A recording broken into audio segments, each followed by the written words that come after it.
इस कहानी को कार्तिक पूर्णिमा के अगले दिन परवा को कहते हैं। आटे से घर बनाते हैं और आटे के चीरा चीरी बनाकर घर के बीचों बीच रखते हैं। उन्हें कपड़े पहनाते हैं और आटे के घर में घर का सारा सामान रखते हैं। चीरा और चीरी को खीर बतासों का भोग लगाते हैं। इस दिन चिड़िया बनाते हैं और आम का अचार रख कर ठाकुर जी को भोग लगाकर खुद भी प्रसाद खाते हैं। 4 चिड़िया थी। चारों कार्तिक मास में कार्तिक नहाती थी। परवा के दिन चारों चिड़िया ने सोचा कि चलो खिचड़ी बनाते हैं। एक चिड़िया चावल ले आई, एक चिड़िया दाल ले आई, एक चिड़िया घी ले आई, एक चिड़िया नमक ले आई। सबने मिलकर खिचड़ी बनाई। सबने सोचा कि पहले नहा लिया जाए तब खिचड़ी बनाते हैं। सब चिड़िया नहाने चली गई। पहले एक चिड़िया आई, उसे बहुत जोर की भूख लगी थी। बाकी चिड़िया अभी आई नहीं थी, तो उसने खिचड़ी की भाप खा ली। दूसरी चिड़िया आई तो उसने पानी पी लिया। तीसरी चिड़िया ने खिचड़ी खा लिया। चौथी चिड़िया आई तो उसने खुरचन खा ली। चारों चिड़िया मर गई। जिस चिड़िया ने भाप खाई थी राजा के घर राजकुमारी बनी। जिस चिड़िया ने पानी पी लिया था वो कुम्हार के घर पैदा हुई। जिस चिड़िया ने खिचड़ी खाई थी उसने ब्राह्मण के घर जन्म लिया। जिस चिड़िया ने खुरचन खाई थी वो हथनी बनी। कुम्हार की लड़की राजा के यहाँ दासी बनी। ब्राह्मण की लड़की राजकुमारी की सहेली बनी। हथनी भी राजा के यहाँ राजकुमारी को अपने पिछले जन्म की सारी बातें याद थी। जब राजकुमारी की शादी हुई और वह विदा होने लगी तो राजा से बोली कि पिताजी, मैं अपने साथ अपनी सहेली और दासी को भी ले जाऊंगी। राजा ने कहा कि ठीक है, ले जाना। राजकुमारी ने कहा कि पिताजी, मुझे हथनी भी चाहिए। राजा ने कहा अच्छा ठीक है, ले जाओ। राजा ने अपने नौकर भेजा कि जाओ हथनी को ले आओ। लेकिन हथनी उठी ही नहीं। तब राजकुमारी खुद उसके पास गई और उसके कान में पिछले जन्म की बात कही, जिसे सुनकर हथनी तुरंत उठ गई। राजकुमारी यह सब कुछ देख रहा था। उसने कहा कि तुम कौन हो और हथनी के कान में क्या कहा, जिसको सुनकर हथनी खड़ी हो गई। राजकुमारी ने कोई जवाब नहीं दिया। राजकुमार ने कहा कि सच सच बता दो, नहीं तो तुम्हारा सर काट दिया जाएगा। तब राजकुमारी ने राजकुमार को पिछले जन्म की सारी बातें बता दी। राजा ने भी सारी बातें सुनी और कहा कि अगर कार्तिक स्नान का इतना महत्व है तो हम भी जोर शोर से कार्तिक स्नान करेंगे और खुद दान पुण्य करेंगे। कार्तिक महीने में एक बुढ़िया माई तुलसी जी को सिंचती और कहती कि हे तुलसी माता, सत्य की दाता, मैं तेरा बिरबल सिंचती हूँ। मुझे बहू दे, पीतम्बर की धोती दे, मीठा मीठा गस दे, बैकुंठ में बास दे, चटक की चाल दे, पटक की मौत दे, चंदन का काठ दे, रानी सा राज दे, दाल भात का भोजन दे, 11 की मौत दे, कृष्णा जी का कंधा दे। तब तुलसी माता यह सुनकर सूखने लगी तो भगवान ने पूछा कि हे तुलसी, तुम क्यों सूख रही हो? तुलसी माता ने कहा कि एक बुढ़िया रोज आती है और यही बात कह जाती है, मैं सब बात तो पूरा कर दूंगी, लेकिन कृष्णा का कंधा कहाँ से दूंगी? भगवान बोले, जब वो मरेगी तो मैं अपने आप कंधा दे जाऊंगा, तुम बुढ़िया माई से कह देना। बाद में बुढ़िया माई तो मर गई, सब लोग आ गए। जब माई को ले जाने लगे तो किसी से ना उठे। तब भगवान एक 12 बरस के बालक का रूप धारण करके आए। बालक ने कहा, मैं कान में एक बात कहूँगा तो बुढ़िया माई उठ जाएगी।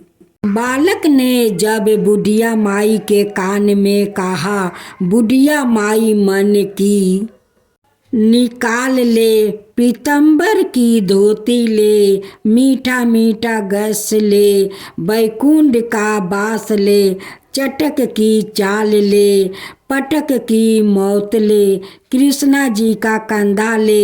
यह सुनकर बुढ़िया माई हल्की हो गई। भगवान ने कंधा दिया और बुढ़िया माई को मुक्ति मिल गई। हे तुलसी माता, जैसे आपने बुढ़िया माई को मुक्ति दी वैसे ही सबका देना। किसी गांव में एक बुढ़िया माई रहती थी, उसकी एक बहू भी थी। जब कार्तिक का महीना आता तो बुढ़िया माई 12 कोस गंगा नहाने जाती थी, लेकिन उसकी बहू गंगा नहाने नहीं जाती थी। पीपल में पानी डालकर कहती कि मन चंगा तो कटौती में गंगा, और गंगा जी उसके लिए वही आ जाती। उस गंगा में अपना कार्तिक स्नान कर लेती। एक बार कार्तिक नहाते हुए सास की नथ बह गई और बह कर बहू के नहाने वाले पतीले में आ गई तो उसने उठा कर राख ली। सास घर आपस आई तो उदास थी कि उसकी नथ बह गई है।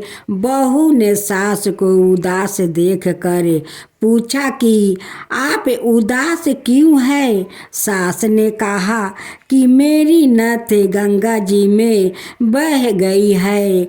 बहू ने कहा कि अच्छा, वह नथ तो मेरे पास है। सास ने पूछा कि कैसे तुम्हारे पास है? बहू ने कहा कि सासू जी, आप तो 12 कोस कार्तिक नहाने जाती हो, मैं तो यही पीपल में पानी डाल कह देती हूँ कि मन चंगा तो कटौती में गंगा, और गंगा जी बह कर मेरे पास आ जाती है, जिसमें मैं स्नान कर लेती हूँ। आज गंगा जी बह कर आई तो उसमें आपकी नथ भी आ गई, जिसको मैंने उठाकर राख ली। सास घर आपस आई तो उदास थी कि उसकी नथ बह गई है।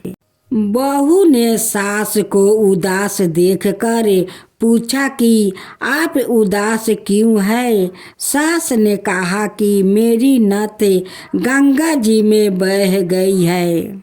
बहू ने कहा कि अच्छा, वो नथ तो मेरे पास है। सास ने पूछा कि वो कैसे तुम्हारे पास है।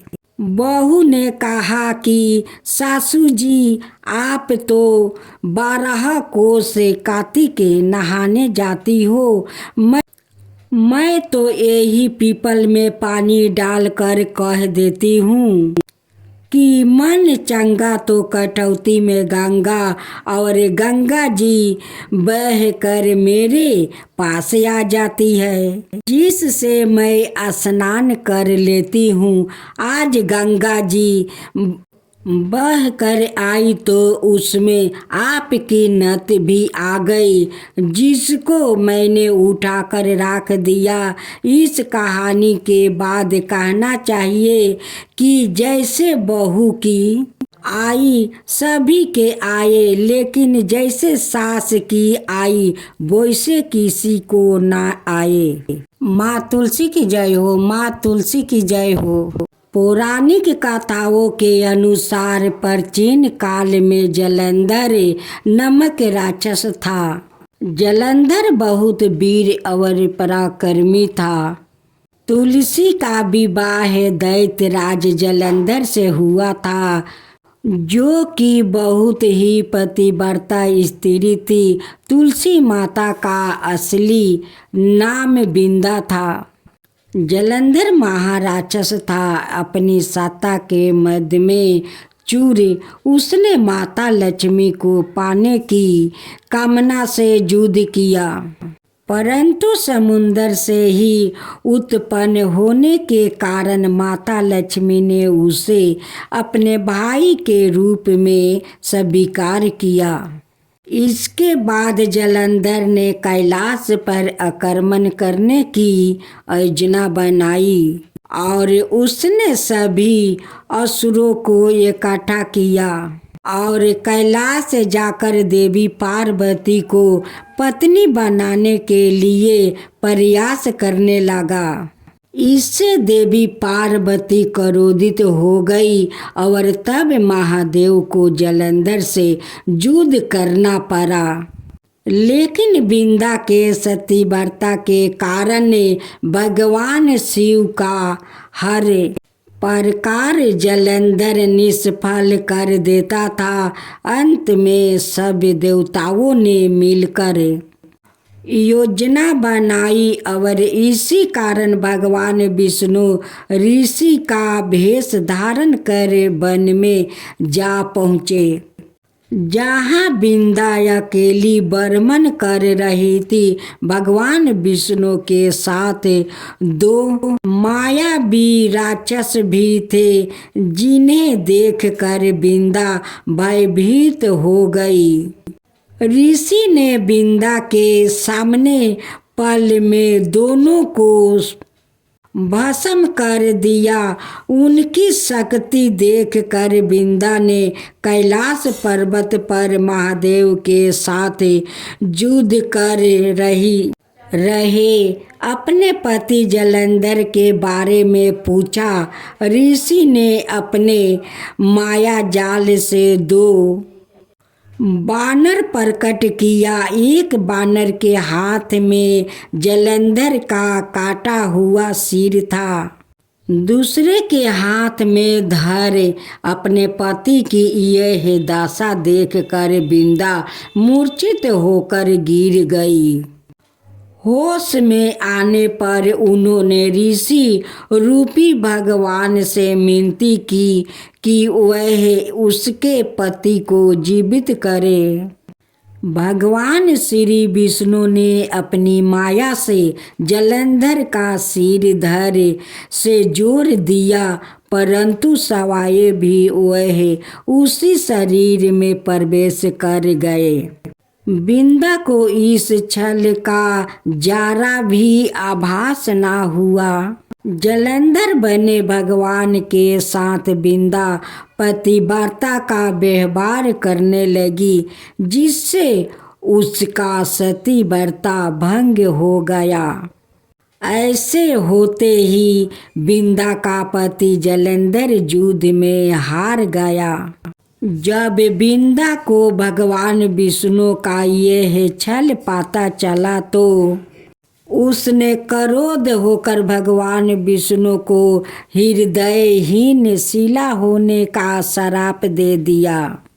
अपने भक्त के श्राप को विष्णु ने स्वीकार किया और उसी समय से शालिग्राम पाथर बन गए। सृष्टि के पालनकर्ता के पत्थर बन जाने से ब्रह्मांड में अंश तुलन की सृष्टि हो गई। यह देखकर सभी देवी देवताओं ने बिंदा से प्रार्थना की, भगवान विष्णु को श्राप से मुक्त कर दे। बिंदा ने विष्णु को श्राप मुक्त कर सवाए आत्मदाह कर लिया। जहाँ बिंदा भस्म हुई वहाँ तुलसी का पौधा उग आया। तब भगवान विष्णु ने बिंदा से कहा कि अगले जन्म में तुम एक पौधे के रूप में प्रकट होगी जिसका नाम होगा तुलसी। तुम मुझे लक्ष्मी से भी अधिक प्रिया हो गई हो। अब तुम तुलसी के रूप में सदा मेरे साथ रहोगी और तुम्हारा स्थान मेरा शरीर पर रहेगा। इतनी ही नहीं, मैं तुम्हारे बिना भोजन तक ग्रहण नहीं करूँगा।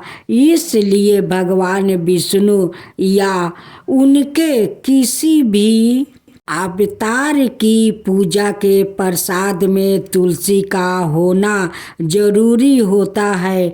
तब से हर साल कार्तिक महीने के देव ठाउनी एकादशी का दिन तुलसी विवाह के रूप में मनाया जाता है। भगवान श्री विष्णु ने कहा कि जो मनुष्य मेरे शालिग्राम रूप के साथ तुलसी का विवाह करेगा उसे इस लोक और परलोक में विपुल यश प्राप्त होगा। भारत के पंजाब प्रांत में वर्तमान जालंधर नगर जालंधर के नाम से प्रसिद्ध है। जालंधर में आज भी दैत्यराज जालंधर की पत्नी बिंदा का मंदिर मोहल्ला कोट किशनचंद में स्थित है। मानता है कि यहाँ एक प्राचीन गुफा थी जो सीधी हरिद्वार तक जाती थी। प्राचीन काल में इस नगर के आसपास 12 तालाब हुआ करते थे। नगर में जाने के लिए नाव का सहारा लेना पड़ता था। जो कोई भी सच मन से 40 दिन तक सती बिंदा देवी के मंदिर में पूजा करता है उसे सभी मनोरथ पूरा होता है। जिस घर में तुलसी होती है वहाँ यम के दूत भी असमय नहीं जा सकते। मृत्यु के समय जिसके प्राण मंजीरी राहित तुलसी और गंगा जल मुख में राख कर निगलते हैं वो पापों से मुक्ति होकर वैकुंठ धाम को जाता है। जो मनुष्य तुलसी ओ अबलों की छाया में अपने पितरों का श्राद्ध करता है उसके पितरों मोक्ष को प्राप्त हो जाते हैं।